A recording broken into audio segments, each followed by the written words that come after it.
السلام علیکم ورحمۃ اللہ وبرکاتہ۔ سامعین، غریب عوام اور خصوصاً طلباء اور تعلیمی اداروں کو متاثر کرنے والا کرونا وائرس بڑا سمجھدار نکلا۔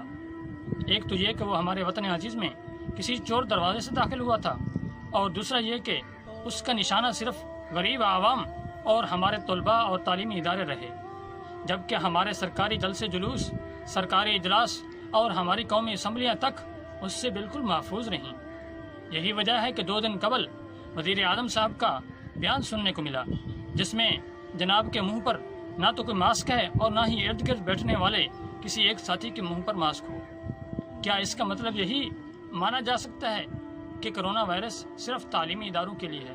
جی ہاں، اور اس کے بعد غریب عوام سے تو رفتہ رفتہ 4 ماہ کے بعد یہ کرونا وائرس دور ہو گیا، لیکن طلباء اور تعلیمی اداروں کے لیے پھر بھی یہ درد سر بنا رہا، اور بالآخر 15 ستمبر کو اس نے طلباء اور تعلیمی اداروں کو بھی الوداع کرنے کا اعلان کر دیا۔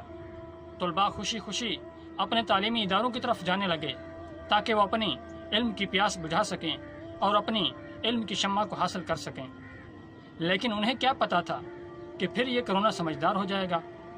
جو ہی وہ سکول پہنچے تو پھر سے اعلانات شروع ہو گئے کہ کرونا وائرس پھر سے واپس آ رہا ہے۔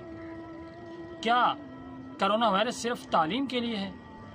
حالانکہ تعلیم تو کسی قوم کی ترقی اور کسی قوم کی نسل نو کی تعمیر کا ذریعہ ہوتا ہے، اور تعلیم ہی کے ذریعے قومیں اپنی مستقبل کو سنوارتی ہیں۔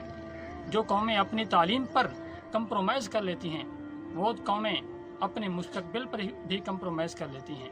ان کا مستقبل روشن ہونے کی بجائے تاریک ہو جاتا ہے۔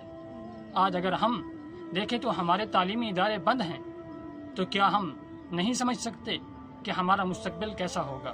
اس کا یہ مطلب ہرگز نہیں کہ ہمیں اپنی احتیاطی تدابیر کو صرف نظر کر دینا چاہیے، بلکہ ہمیں اپنی احتیاطی تدابیر مد نظر رکھتے ہوئے اپنی تعلیم کی طرف گامزن رہنا چاہیے۔ اس لیے آج والدین سے گزارش کرتا ہوں کہ اپنے بچوں کو تعلیمی اداروں کی طرف بھیج کر قوم اور ملک سے یہ باور کریں کہ ہم اپنی تعلیم پر کمپرومائز کبھی نہیں کر سکتے۔ ہم نے اپنے بچوں کو تعلیم دینی ہے، اور تعلیم ہی کے ذریعے اپنے بچوں کا مستقبل سنوارنا ہے۔